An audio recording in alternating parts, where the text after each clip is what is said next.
Halo Sobat Sipil, di video ini kita secara khusus akan membahas tentang free float dan total float dan melihat pengaruhnya pada pekerjaan yang mengikuti pekerjaan yang memiliki free float dan total float tersebut dan pada durasi total proyek secara keseluruhan. Nah, sebelumnya kita ulang definisi dari free float dan total float. Jadi free float atau FF adalah sejumlah waktu tunda yang dimiliki oleh sebuah kegiatan yang tidak akan menunda waktu mulai kegiatan berikutnya atau kegiatan yang mengikuti kegiatan tersebut.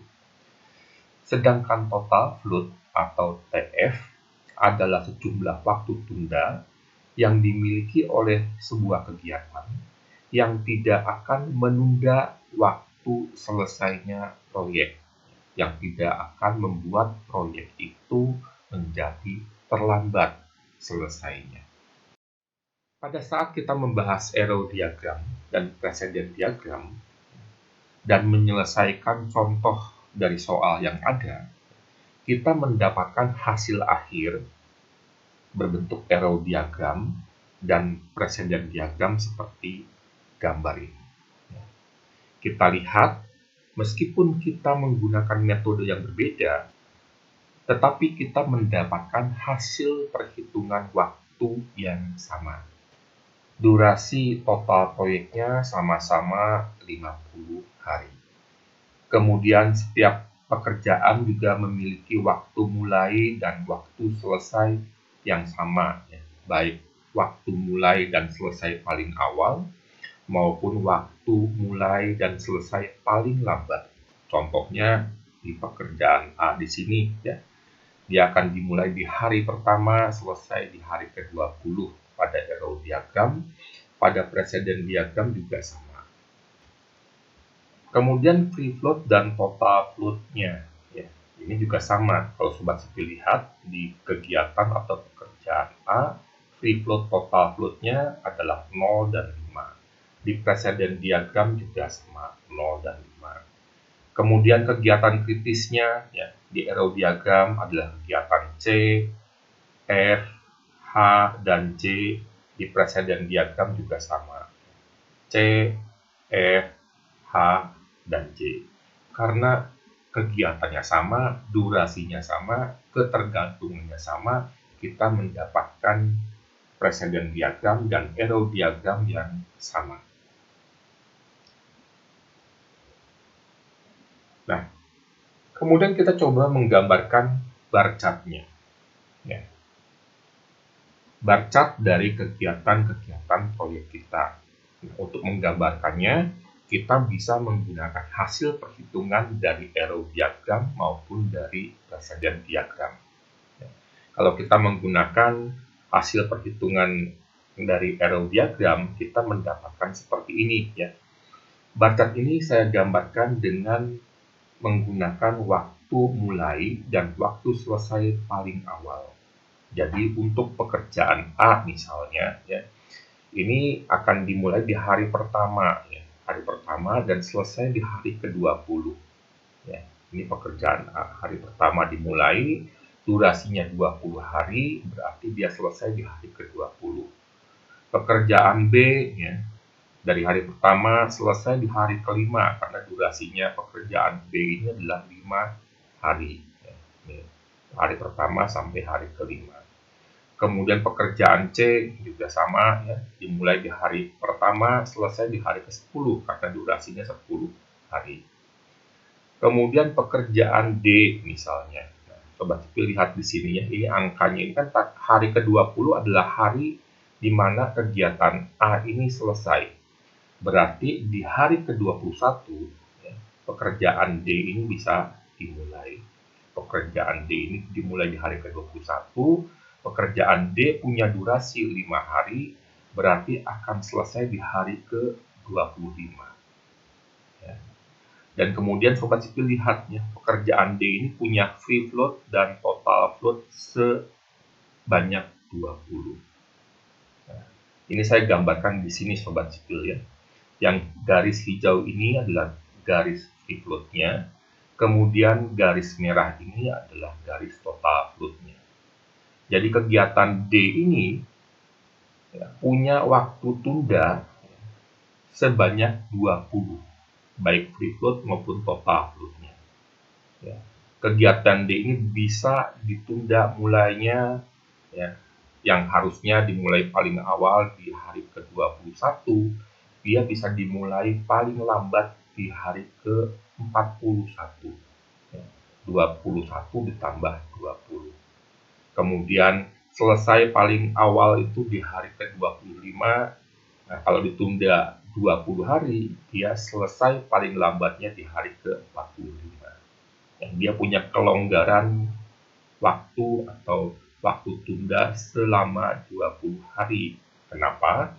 Karena pekerjaan D ini yang mengikuti adalah pekerjaan C. Ya, di sini pekerjaan C. Ya. Jadi di setiap kegiatan-kegiatan di sini yang ada free float dan total float, saya coba gambarkan lewat garis-garis lurus seperti ini. Yang hijau menunjukkan free float-nya, yang merah menunjukkan total float-nya. Kemudian bar chart-nya ada yang berwarna biru dan ada yang berwarna merah. Yang merah ini adalah yang merupakan kegiatan kritis, di mana free float dan total float-nya ini sama dengan 0. Kegiatan kritis adalah kegiatan yang tidak boleh terlambat, baik mulai maupun selesainya. Ya, karena kalau sampai terlambat, dia akan mengubah, akan menunda, akan membuat proyek kita juga menjadi terlambat. Dari yang awalnya kita rencanakan 50 hari, bisa lebih. Nah, ini kalau kita gambarkan dengan menggunakan arrow. Kalau kita gambarkan dengan menggunakan presiden diagram, juga sama. Ya, coba lihat di sini. Pekerjaan atau kegiatan A. ESD dan EFD-nya adalah 0 sampai 20. Ya, 0 itu berarti 1 di sini ya. 1 sampai hari ke-20. Kemudian pekerjaan D 20 sampai 25. 20 ini adalah hari selesainya pekerjaan A. Berarti pekerjaan D ini mulainya 1 hari sudah selesainya pekerjaan A. Hari ke-21. Kemudian selesai di hari ke-25 karena durasinya 5 hari. Kemudian pekerjaan D ini punya free float dan total float yang sama juga dengan yang tadi, 20. Jadi pekerjaan D ini boleh terlambat mulainya selama 20 hari. Nah, sekarang kita coba lihat simulasi dari pekerjaan-pekerjaan yang memiliki free float dan total float. Kegiatan yang paling akhir sebelum kegiatan J. Kegiatan I ini memiliki free float dan total float sama dengan 5. Artinya apa? Kegiatan I ini boleh dimulai dan boleh selesai itu terlambat 1 hari. Kalau misalnya pekerjaan I ini dibuat mulainya terlambat 1 hari, selesainya juga akan terlambat 1 hari dibandingkan rencana semulanya. Tetapi karena dia punya free float sama dengan 5, ya, dia tidak akan menunda waktu mulai kegiatan berikutnya. Kegiatan berikutnya apa? Kegiatan J. Kegiatan J ini tetap akan dimulai di hari ke-46. Dan tidak akan menunda waktu selesainya proyek. Waktu selesainya proyek ini di hari ke-50. Nah, kalau Sobat Sipil lanjutkan ya, untuk kegiatan I di sini ya, dia bisa dibuat terlambat sampai 5 hari. Kita bisa mulainya kegiatan I ini kita bisa mulai di hari ke-41 misalnya, dan selesai di hari ke-45. Ini adalah batas maksimal keterlambatan untuk kegiatan I, sebesar free float dan total float-nya. Nah, bagaimana sekarang kalau misalnya kegiatan I ini dibuat terlambat 1 hari lagi? Katakan dia terlambat 6 hari. Nah, ya, kita buat dia terlambat 6 hari padahal free float-nya sama dengan 5. Total float-nya sama dengan 5. Nah, kita lihat begitu dibuat terlambat 6 hari lebih besar daripada free float-nya, ya, maka kegiatan yang mengikuti kegiatan I, yaitu kegiatan J, mulainya juga akan terlambat 1 hari. Ya. Dan karena mulainya kegiatan I ini dibuat terlambat 6 hari, lebih besar daripada total float-nya, maka waktu selesainya proyek juga menjadi mundur dari yang tadinya 50 hari totalnya menjadi 51 hari. Nah, Sobat Sipil bisa melihat ya, ini adalah free float dan total float. Ya, jadi ini adalah sebuah waktu tunda ya, yang dimiliki oleh sebuah kegiatan yang bisa dimanfaatkan seandainya kita harus mengatur penjadwalan kita misalnya dengan banyak kendala lain, misalnya sumber daya dan lain sebagainya. Nah, kita coba sekarang untuk pekerjaan lainnya ya. Saya kembalikan ke posisi awal. Sekarang kita lihat pekerjaan G. Pekerjaan G kita lihat ya. Nah, pekerjaan G ini ya, itu punya free float sama dengan 0. Artinya apa? Dia tidak punya waktu tunda. Kalau pekerjaan G itu dibuat terlambat, misalnya kita buat dia terlambat 1 hari, gitu ya, maka dia akan mengakibatkan pekerjaan yang berikutnya, pekerjaan yang mengikuti pekerjaan G, ya, pekerjaan yang mengikuti pekerjaan G adalah pekerjaan I, ya, itu juga menjadi terlambat mulainya. Karena pekerjaan I ini kan harus, atau pekerjaan I ini baru dapat dimulai kalau pekerjaan G sudah selesai. Karena free float-nya pekerjaan G ini 0, kemudian kita terpaksa ya, memulai pekerjaan G ini terlambat 1 hari, sehingga selesainya juga terlambat 1 hari. Ya. Akibatnya pekerjaan I, ya, pekerjaan yang mengikuti pekerjaan G, mulainya juga terlambat. Nah, kita lihat sekarang pekerjaan G ini punya total float sama dengan 5. Artinya apa? Pekerjaan G ini boleh terlambat maksimal 5 hari. Ya, dia boleh terlambat maksimal 5 hari. Kalau keterlambatannya itu maksimal 5 hari, ya, dia tidak akan mengakibatkan proyek kita itu terlambat. Ya. Jadi pekerjaan G terlambat 5 hari, mulai dan selesainya, itu mengakibatkan pekerjaan I juga harus dimulai terlambat 5 hari. Artinya selesainya juga terlambat 5 hari. Tetapi karena pekerjaan I ini juga punya total float sama dengan 5, ya, dia tidak akan mengakibatkan waktu selesainya proyek kita ini terlambat. Tetapi seandainya pekerjaan G ya, itu terlambat 6 hari, ya, lebih besar daripada total float yang ada, itu akan mengakibatkan pekerjaan I juga terlambat dimulai dan selesainya, kemudian pekerjaan J juga menjadi terlambat. Ya. Nah, Sobat Sipil lihat di sini ya. Karena kegiatan G ini keterlambatannya lebih besar daripada total float, ya. Akibatnya ya, durasi proyek secara keseluruhan juga menjadi terlambat. Ya.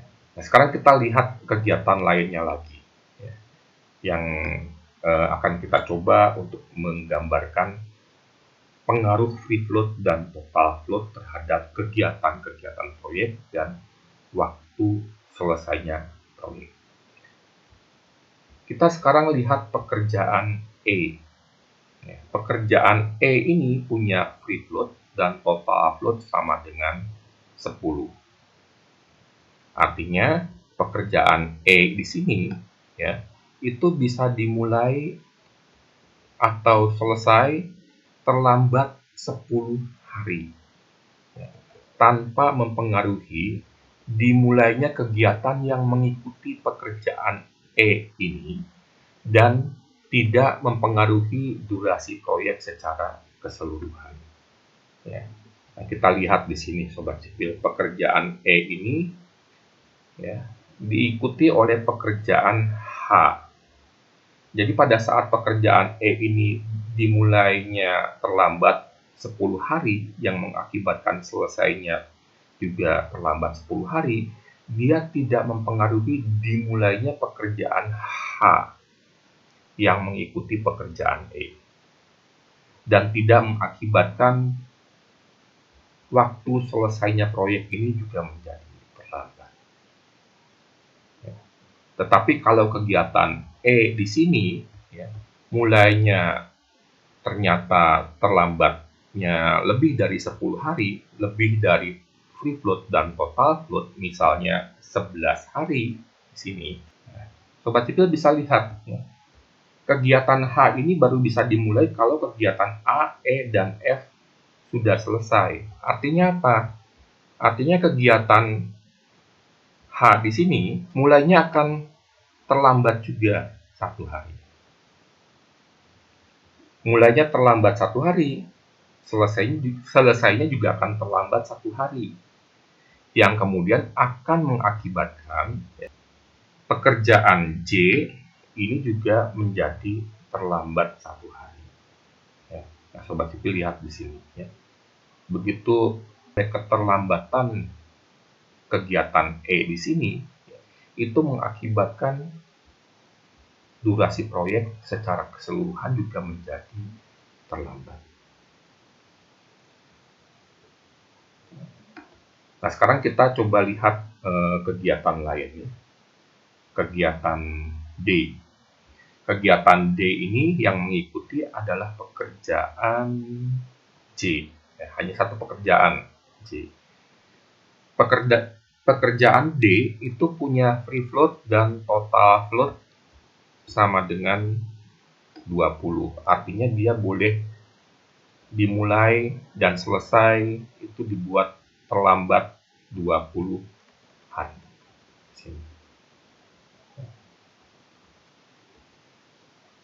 Nah, kalau dia dibuat terlambat 20 hari, ya, pekerjaan J belum akan tertunda mulainya. Proyek kita juga masih sesuai schedule awal 50 hari.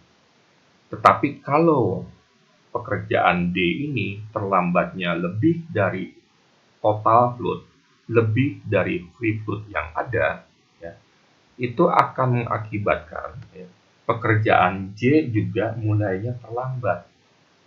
Dan akhirnya proyek kita juga akan mengalami keterlambatan. Sekarang kita lihat pekerjaan lainnya lagi, Sobat Sipil. Pekerjaan B misalnya di sini. Nah, pekerjaan B di sini punya free float sama dengan 0 dan total float sama dengan 10.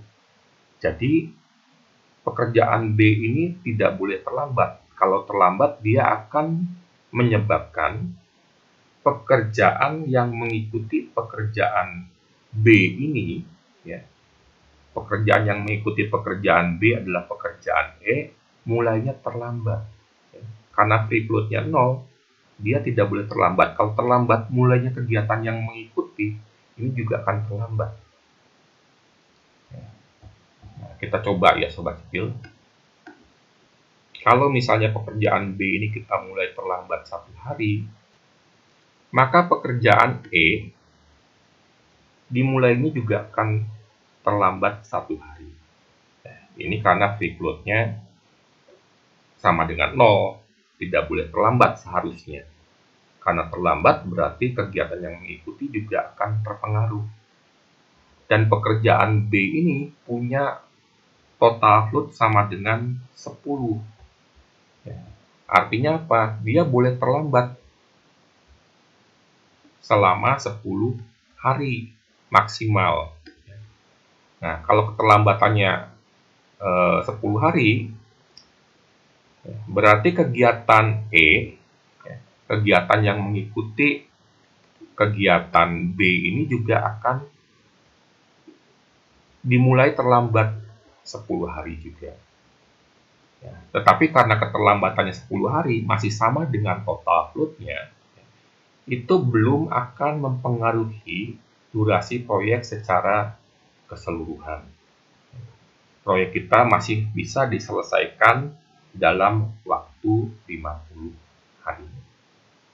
Tapi seandainya pekerjaan B ini ya, keterlambatannya lebih dari total float yang ada, misalnya pekerjaan B ini terlambat 11 hari, ya, itu akan mengakibatkan pekerjaan E juga menjadi terlambat, mulainya 1 hari. Ya, selesainya juga menjadi terlambat 1 hari juga. Nah, karena kerjaan E ini terlambat 1 hari selesainya, maka pekerjaan yang mengikuti pekerjaan E, yaitu pekerjaan H, ya, itu juga akan terlambat. Mulainya akan terlambat 1 hari dan selesainya juga terlambat 1 hari, dan akibatnya pekerjaan C juga akan menjadi terlambat mulainya, dan proyek kita itu akan selesai lebih lama 1 hari. Dan satu lagi sekarang untuk pekerjaan A, kita contohkan untuk free float dan total floatnya. Saya kembalikan ke bar chart semula ya Sobat Sipil. Pekerjaan A ini punya free float sama dengan 0 dan total float sama dengan 5. Artinya pekerjaan A ini tidak boleh terlambat. Kalau terlambat, dia akan menyebabkan kegiatan yang mengikuti pekerjaan A, yaitu pekerjaan D, juga mulainya terlambat. Nah, kita contohkan ya Sobat Sipil. Kalau misalnya pekerjaan A ini kita mulai terlambat 1 hari, yang artinya juga selesainya terlambat 1 hari, itu akan mengakibatkan pekerjaan D juga mulainya terlambat 1 hari. Dan selesainya terlambat 1 hari. Ya. Nah, pekerjaan A ini ya, itu punya total float sama dengan 5. Artinya pekerjaan A ini boleh terlambat paling lama 5 hari sesuai dengan total float yang ada. Ya. Ini akan mengakibatkan pekerjaan D ya, itu juga mengalami keterlambatan 5 hari. Ya. Nah, pekerjaan D di sini baru bisa dimulai kalau pekerjaan A sudah selesai. Nah, Sobat Sipil lihat, sebetulnya pekerjaan D ini masih punya float 15 hari lagi. Ya, jadi sebetulnya kegiatan D ini ya, masih boleh terlambat lagi. Ya, sebanyak 20 hari. Ya. Nah, tetapi karena kegiatan yang mengikuti pekerjaan A di sini bukan hanya pekerjaan D, tapi juga adalah pekerjaan H. Ya. Pekerjaan H ini juga tergantung pada A. Ya. Kalau misalnya pekerjaan A ini terlambatnya 6 hari, lebih besar daripada total floatnya, ya, itu akan mengakibatkan pekerjaan H dimulai dan selesainya juga menjadi terlambat 1 hari. Dan akibatnya pekerjaan J juga menjadi terlambat 1 hari. Ini terjadi karena keterlambatan pekerjaan A di sini 6 hari ya, itu lebih besar daripada total float. Nah, demikian Sobat Sipil ya, kita bisa melihat bagaimana pengaruh dari free float dan total float itu terhadap setiap kegiatan yang ada dan terhadap durasi proyek secara keseluruhan. Mudah-mudahan apa yang ditunjukkan lewat simulasi di video ini akan semakin menambah pemahaman Sobat Sipil terkait dengan free float dan total float. Sampai di sini dulu video kita kali ini, semoga bermanfaat untuk semua Sobat Sipil. Kalau ada pertanyaan atau komentar, silakan tulis di kolom komentar. Sampai jumpa di video-video berikutnya. Terima kasih dan salam Sobat Sipil.